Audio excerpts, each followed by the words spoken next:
ఓం శ్రీ పరమాత్మనే నమః. అందరికీ నమస్కారం. ఈ రోజు శ్రీమద్ భగవద్గీతలోని చతుర్థోధ్యాయమైన జ్ఞానకర్మ సన్యాస యోగంలోని 35వ శ్లోకము.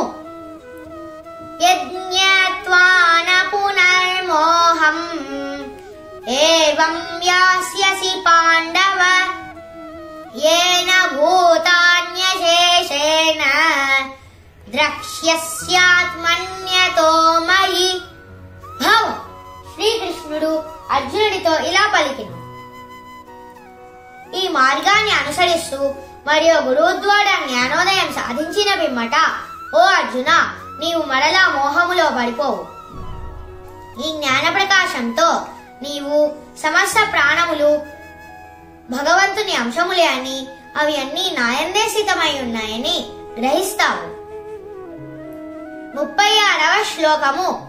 అపి ఛేదసి పాపేభ్యః సర్వేభ్యః పాపకృత్తమః సర్వం జ్ఞానప్లవేనైవ వృజినం సంతరిష్యసి.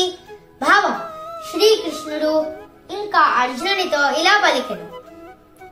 పాపాత్ములందరికంటే పరమ పాపిష్టివాడు అని పరిగణించబడిన వాడు కూడా ఈ ప్రాపంచిక భవసాగరాన్ని ఆధ్యాత్మిక దివ్య జ్ఞానం అనే పడవలో స్థితులై ఉండి దాటిపోవచ్చు. 37వ శ్లోకము.